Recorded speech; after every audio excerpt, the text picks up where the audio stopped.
Ah, São Paulo antigo, São Paulo daquele tempo. São Paulo, terra da garoa. Já foi esse tempo, né? Mas nós temos a cartografia literária feita por Jorge Americano. E é o que eu gostaria de mostrar hoje para você. Apesar de Jorge Americano não estar hoje tão presente assim nas prateleiras das livrarias, a gente encontra um outro trabalho dele em sebo. O Jorge Americano é um autor incrível. Ele que viveu entre 1891 e 1969. Foi professor, promotor público, deputado em São Paulo, deputado federal e o quarto reitor da Universidade de São Paulo, a nossa USP, e o primeiro presidente da Sociedade Brasileira para o Progresso da Ciência, SBPC. Portanto, com um pé na literatura, um pé na academia, um pé na política. Ele tem vasta obra no campo do direito, mas ao se aposentar ali, ele se dedicou a obras que registravam a vida de São Paulo, como São Paulo naquele tempo, que traz as suas impressões da cidade entre os anos de 1895 e 1915, e São Paulo nesse tempo que observa aí a metrópole em seus aspectos de 1915 a 1935, obra que foi reeditada com o título São Paulo Atual, englobando os anos de 1935 a 1962, ou seja, esticando aí esse fio de tempo.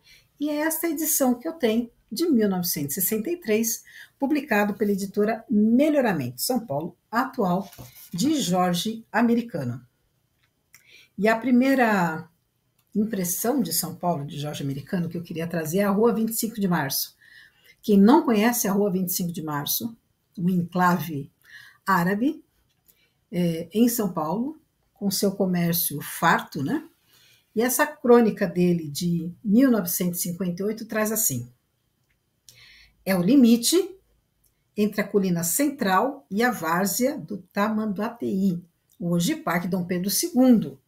Atravancada de caminhões há nos andares térreos casas de couros, casas de fazenda, casas de brinquedos, casas de armarinhos, casas de frutas e verduras, casas de comidas, casas de bebidas. E nos andares de cima, cujas escadas inteiras vêm até à frente, moram os sírios, que trabalham nos andares de baixo. Sente-se o cheiro de couro, de comida cozida, de frutas apodrecendo e de verduras velhas. Há nucas batidas de homens morenos em que os narizes predominam. Abraços grosseiros, tatuados de estranhas figuras de olhos de mulheres gordas de pestanas longas, tatuadas de azul. Sob sobrancelhas arqueadas, estranhos olhos pretos de moças sírias.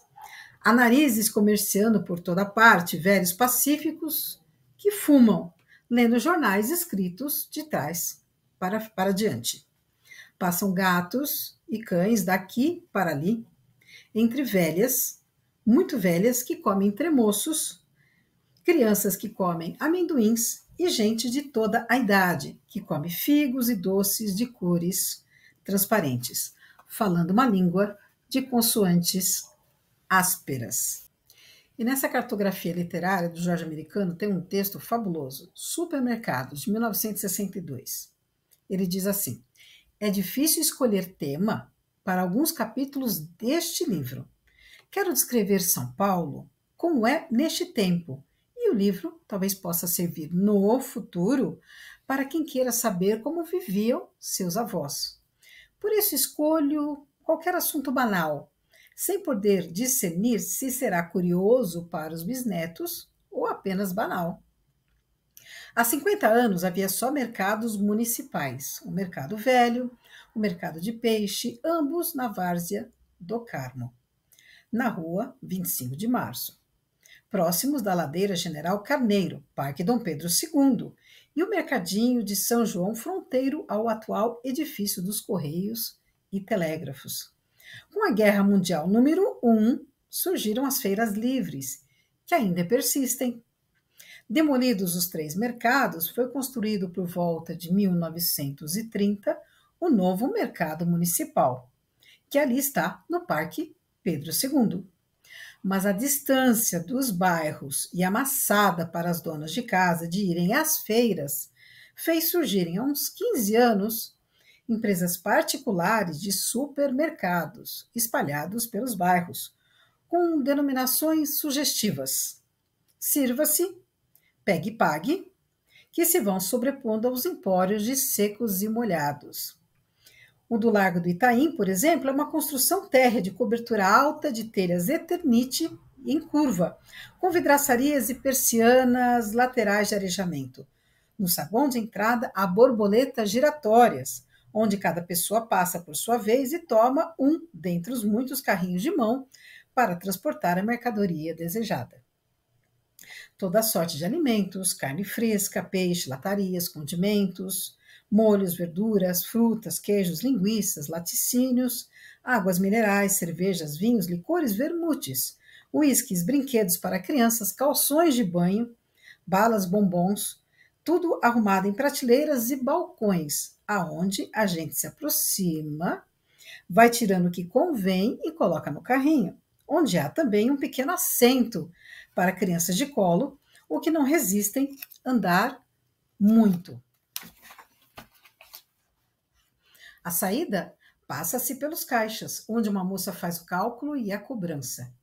O carrinho pode ser levado até o automóvel que fica na longa fila do estacionamento ou a casa da compradora que mora ali próximo e é acompanhada por um menino do Pegue e Pague, que segue para trazer de volta o carrinho.